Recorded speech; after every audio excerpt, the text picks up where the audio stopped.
سلام نعم تخطاتلتي قري برودكشن مساهم زلخو حاوكم قري نلومون كم تلومد نايس راحت جزانا أب جزانا بقليل زولا من قدي اتسرح لنا أوش تجزا يخون أبدك اتسرح لنا عينة فيديو كاميرا حيزلكم متزلخو إذا فيديو كاميرا زيا بزخون بزي زخون نايور حاوخ فليت بنزع حنسب مس جزانا يا أبزخون جزي هنت كامل لان خيل أبزلنا يا بوتا كونه أبزلنا يو عينة مسارحي إلكترونيكس تلفون ويكا ايباد كمبيوتر انستال جرنا كنقواصصرلا انخيل عينت فيديو كاميرا بملو فيديو كسام فصم تمسك ولا تخلف على خدا جميل الدرو اسكذا بنكبر سنايك خول طعمي معارك فسس تسمي بهجين عن لومي بهجين قاد سلا شنقيده تنفس سلا ربا يا زلا سلام تايرسعكم سلام نعكم كلهم تخطاتلتي قري برودكشن كم تخلو جزيه نوربلكم بار نلومي دما كافتي عينتا سراحات كونستراكشن فلي بزبله مسوز تاساسر عينت فيديو كاميرا حيزلكم مصيرلو اذا عينت فيديو كاميرا زيا انتايا اب غزا اب دغه اب زخونه بوتا انستال كنغبرا نخيل مس ماي ريزيستانت ماي اندهر هاريماون ولا حنتي صقم زيبلا عينت فيديو كاميرا بتحستا نيشتي تمثل جن تنصرنت نايتي فيديو كاميرا مسن ريو ويون تحستو وشتا مسن ري بزح عينتا زتفلاليه زلوا عينت فيديو كاميرا من ويكا اب زخونه اب زدلنا اب طاولا اب زخونه بوتاخا اقميتناخا كسرحلنا اتخيل بمخانا مالتي ازي كل غزي كنذكر زلنا واي فاي كونيكشن يدلينايو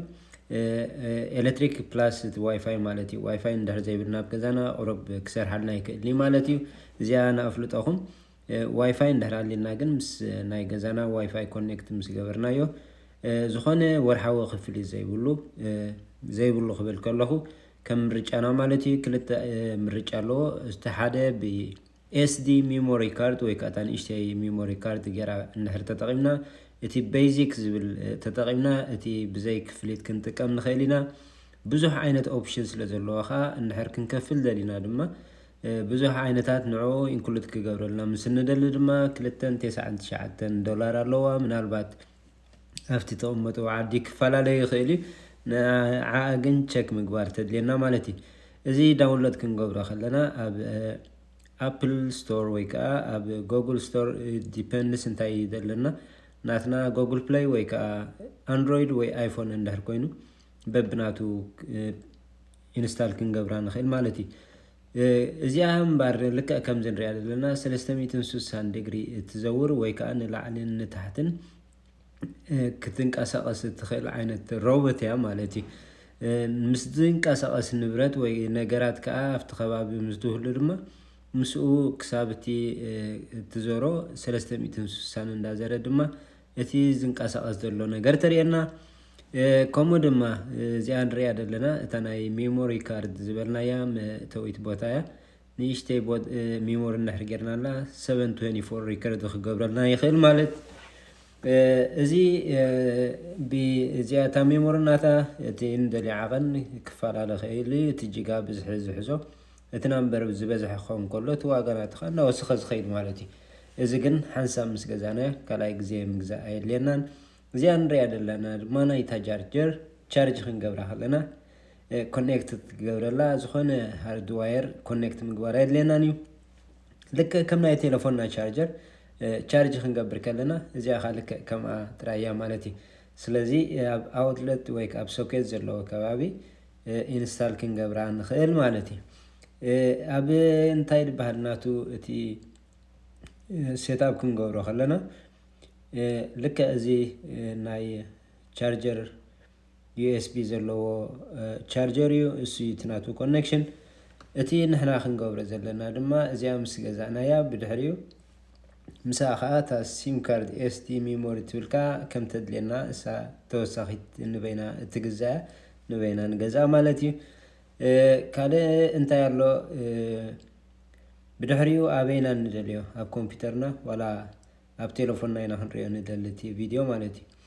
سو اب تليفوننا انت نغبر ايفون نحر كوينا تليفوننا اب ابل ستور كنا እታ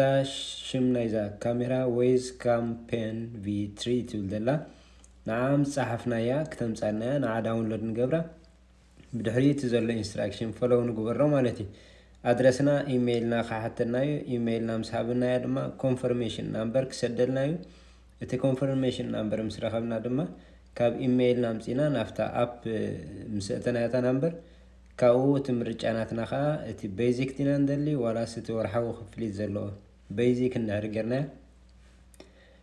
ካብኡ እንታይ ክተብለልናያ ማለት እዩ ኣብ ቴሌፎንና እቲ ናታ ክመፀናዩ ብድሕሪኡ እዚኣ ንሪኣ ዘለና ካሜራ ኣብ ሶኬት ፕላግ ምስ ገበርናያ ኢንስትራክሽን ኣሎ ኢንስትራክሽን ፎሎው ንግበሮ 3 ሰከንድ ምስ ጠወቕናያ እታ ናይ ብሊንኪንግ ቀያሕ ምልክት ተርእየና እሞ ብድሕሪኡ እቲ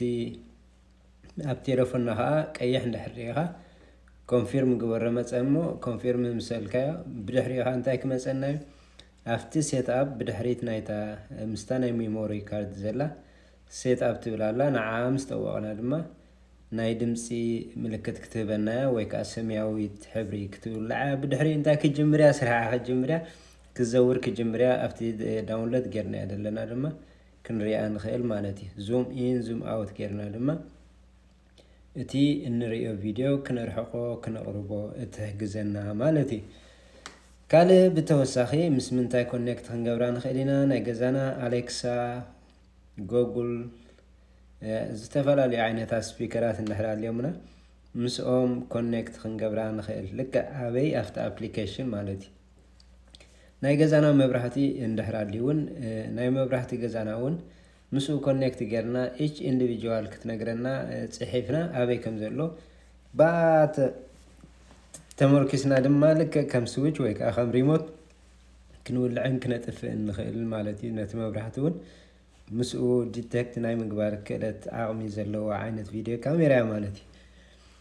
ስለዚ እዚ ጥራይ ዘይኮነ እቲ ዘለዋ ናታ ከዓ ስፒከር ስለ ዘለዋ በቲ ድሕሪትካ በቲ ስፒከር ጌርና ድማ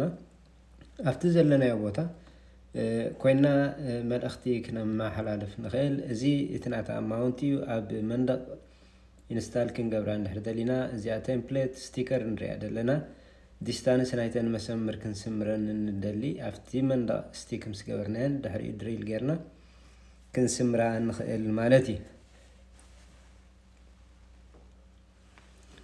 እዚ እቲ ናቱ ኣንከር ወይ ከዓ እቲ ፕላስቲክ እዩ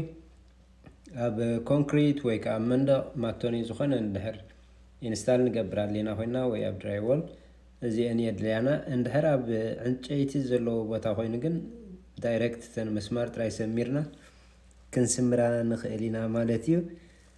እዚ እቲ ናቱ ኣሰማምራ ወይ ከዓ ናቱ ማውንቲ እዩ ማለት እዩ እታ ዓባይ መስማር ከዓ ልክዕ በቲ ድሕሪት ምስታ ናይታ ቻርጀር ዘላ ከምኣ ጌርና ኢንስታል ክንገብራ ንኽእል ብድሕሪ ድማ ልክዕ ከምዚ ንሪኦ ዘለና ቴሌፎንና እንድሕር ኣይፎን ኮይና ኣብ ኣፕል ስቶር ከምቲ ዘለናያ ኣንድሮይድ ተኮይና ድማ ኣብ ጎግል ፕሌይ ኮይና እቲያ ዓይነት ካሜራ ሽማ ዋይዝ ካምፔን V3 ኢልና ምስ ፀሓፍና እቲ ናታ ዳውንሎድ ንገብሮ ማለት እዩ ኣብ ቴሌፎንና ዳውንሎድ ምስ ገበርናዮ ብድሕሪኡ ዝሓተናኻ እቲ ኢንስትራክሽን ብድሕሪኡ ፎሎው ንግበሮ ልክዕ ከምዚ ምስ መፀትና እታ ዓይነት ቪድዮ ካሜራ እታ ንደልያ ዘለና ዌዝ ዝብል ምስ መፀና ንዓኣ ዳውንሎድ ምስ ገበርናዮ ድማ እቲ ድሕሪኡ ዘሎ ኢንስትራክሽን ፎሎው ንግበራ ኣድረስና ሽምና ወይ ከዓ ኢሜይልና ክትሓተናያ ብድሕሪኡ ንዕኡ ምስ እተናዮ ድማ እታ ካሜራ ኣብ ሶኬት እቲና ወይ ከዓ ኣብቲ ደላቶ ወይ እትኾነ ቦታ ክስታይ ምስ ገበርናያ ክመፀልናዩ ማለት እዩ ካልእ እቲ ናይ ሜሞሪ ዝበልኩኹም እዚኣ እውን ብሳይዛ ብዓቐና በቲ ንደልዮ ዓይነት ብዝሒ ወይ ከዓ ናይቲ ክሕዞ ዝኽእል ሜሞሪ እቲ ሳይዝ ይፈላለ እቲ ብዝሒ ከዓ ብኡ ይፈላለ ማለት እዩ እቲ ንደልዮ ዓይነት ሜሞሪ ካርድ ጥራይ ኤስዲ ናይ ቪድዮ ካሜራ ክኸውን ኣለዎ ንዓ ኣብዋቲና ድማ 24/7 ሪከርድ ክትገብረልና ትኽእል እያ ብዘይስክፍታ ልክዕ ኣብኡ ሪከርድ እናገበረት ተኸላ ኣብ ቴሌፎንና ድማ ኖቲፊኬሽን ልክዕ በብሰዓትን ኣብ ግዜኡን ይመፀና ማለት እዩ ከምኡ እንዳመፀና ከሎ ንዕኡ ልክዕ ከም ናይ ቴክስት መሰጅ ምስ መፅእ ንሕና ኣበይ እንታይ ከም ዘሎ ንክንሪኦ ድማ ተሕግዘና ብቐሊሉ ማለት እዩ قال كافت فيديو بقر لك ازي نريد لنا حجي بجزء ليتيو مشت زتقد فيديو بقد من ايتي جزا جري الله تحنتي بزي قدميت كساب كندي رحكات كسحبلنا كم زخيل ازي باي وغن ناي مشتي نيرو مشت كوابي تشعتن فرقان مالتي اتي فيديو خارئيو كساب كندي نتصور الله ازي تي كن ريو ويكا بزي زوم كن ريو زحجزنا عينتي مالتي زخونا من قصاصات الهلالي تا فيديو كم زبلنايو 360 ديجري نافتي زنقاساس تلو ነገር ከይዳ مسو فلو تغبرو مالتي نلعلي نتحتي كا اجاس كنغبرو نخيل ወይ ونا قريبنا خريوم سندل دما اتي زوم ان اوت كيرنا خا كنقربون كنرحقون نخيل مالتي سلازي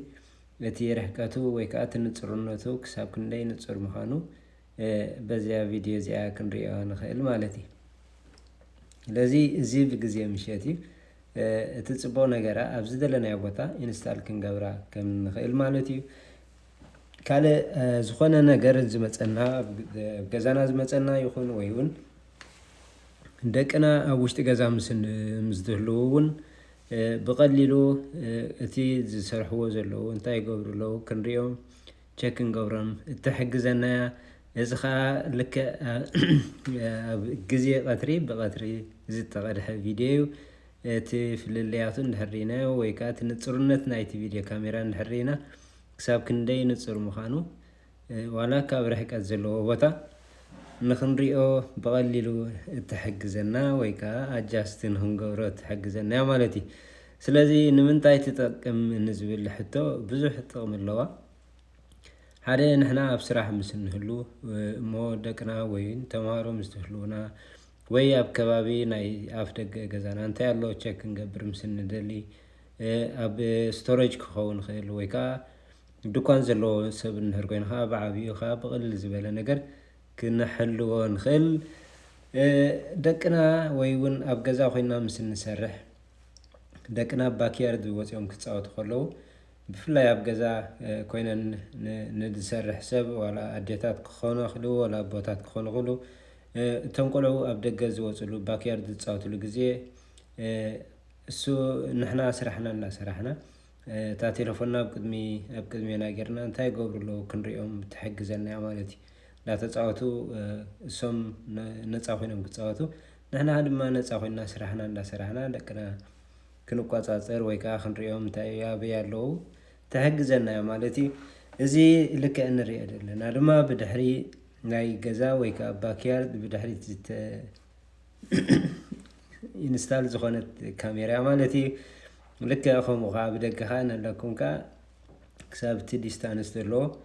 ባዕላ ፈለው እናገበረት እቲ ቦታ ንኽንሪኦ ወይ ከዓ ንኽንቋፃፀሮ ትሕግዘና ማለት እዩ ኣብዚ ሴትኣፕ እዚ ከምቲ ዘለናዮ ሪኮርድ ክንገብሮ ንኽእል ኢና ወይ ነቲ ማይክሮፎን ከፊትና ነቲ ስፒከር ከፊትና ነቲ ኣብቲ ቦታ ዘሎ በቲ ቴሌፎንና ጌርና ኣብ ዘለናዮ ቦታ ኣብ ስራሕ ቦታ ዚና ዘለና ካብ ገዛና ወፂና መልእኽቲ ክነመሓላልፍ ወይ ከዓ መልእኽቲ ክንቅበል ንኽእል ማለት እዩ ደቅና እንድሕር ንበይኖም ኣልዮም ኮይኖም እሞ ንሕና ካብ ስራሕ እንድሕር ኣሊና ኮይና ልክዕ በቲ ስፒከር ጌርና ዋላ ቴሌፎን ምድዋል ኣየድልየናን እዩ ብኡ ድምፂ ጌርና መልእኽቲ ክነመሓላልፍ ትሕግዘና እያ ማለት እዩ እሶም ከዓ ልክዕ ድምፅና ሰሚዖም ከዓ መልሲ ክህቡና ይኽእሉ ካልእ እውን ኣብ ገዛና ኣብ ኣፍ ደገ ገዛና ዝኾነ ፖስት እንዲኦም ዋላ ዝኾነ መልእኽቲ ዝሓዘ ዝመፀና ሰብ እንድሕር ወፂና ኣሊና ኮይና ብኡ በቲ ድምፂ ጌርና ከዓ መልእኽቲ ክንቅበል መልእኽቲ ክነመሓላልፍ ንኽእል ማለት እዩ እዚ ከምቲ ዝበልናዮ ምስ ብዙሕ ዓይነታት ምስ ናይ ዶርቤል ኮኔክት ክንገብሮ ንኽእል ኢና ምስ ናይ መብራህቲ ምስ ናይ ስፒከራት ናይ ገዛና ምስ ኩሉ ኮኔክት ጌርና ምስ ናይ ማዕፆ መፍትሕ ከይተረፈ እውን ኣብዚ ኣብ ኩሉ ሴትኣፕ ጌርና ኮኔክት ክንገብሮ ንኽእል ኢና ማለት እዩ ስለዚ ዓለም ቅሸት ኮይና ሪኢኹም ቅድም ቴሌፎን ነይሩ ሕጂ ድማ ብካሜራ ጌርና ድማ ኣብ ገዛና ደቅና እንታይ ገብሩ ኣለዉ ኣበይ ኣለዉ ወይ ከዓ እንታይ ይሰርሑ ኣለዉ ብቕልል ዝበለ ከይደወልና ንዖም ከይረበሽና እቲ ዘድልየና ርኢና ቸክ ክንገብሮም ትሕግዘና ኣትዮም ዶ ኣተውን ተፈዲሶም ድዮም ኣይተፈደስን ብምድዋል ዝነበረ ሪኢኹም ሕጂ ከዓ ልክዕ እዚኣ ኸ ከምዚ ጌርና ኸ ትሕግዘና ማለት እዩ ደቅና ብደገ እናተፃወቱ ከለዉ ንሕና ኸ ውሽጢ ገዛ ምስ እንህሉ ስራሕና እንዳሰራሕና ድማ ንኽንሪኦም ከዓ ትሕግዘና ማለት እዩ ስለዚ ንሓፈሻዊ ሓበሬታ ናይዛ ካሜራ እዚኣ ሊንክ ናታ ኣብ ዲስክሪፕሽን ክገድፈልኩም እየ ከምኡ ድማ ሓደስቲ ምስ ትኾኑ ሓጋዚ ጠቓሚ ኮይኑ ትረኽቦ መዓል ሙሉእ ተስፋዬ ከምኡ ሼር ብምግባር ከዓ ኣብ ካልእ ሰብ ክባፃሕ ስለ ዝሕግዝ ንዘይራያ ንኽሪኦ ከምኡ ሓደስቲ እንድሕር ኮይና ከዓ ሳብስክራይብ ብምግባር ኣባላት ናይዚ ቻነል ንኹን ኣብ ቀፃሊ ካልእ ዓይነታት ቪድዮ ከምኡ ኣብ ገዛና ዘድልየና ነገራት ኩሉ ግዜ ኣነ ንመንገዲ ስራሕ ከምቲ ዝብሎ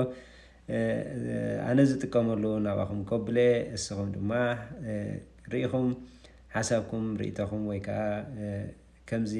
ክኸውን ነይርዎ ትብልዎ ነገራት እንድሕራሊ ኣብ ናይ ኮመንት ቦታ ፀሓፉለይ ኣብ ቀፃሊ ካልእ ዓይነት ስራሕ ከምኡ ብልፅ ዝበለ ስራሕ ይዘልኩም ክመፅእ በዓል ሙሉእ ተስፋዬ ማለት እዩ ስለዚ እቶም ኩልኹም እትህቡኒ ኣተባባዒ ሃናፂ ርእይተኹም ኣዝየ የመስግነኩም ኣብ ቀፃሊ ክሳብ ንራኸብ ሰላም ወሰናይ በብዘ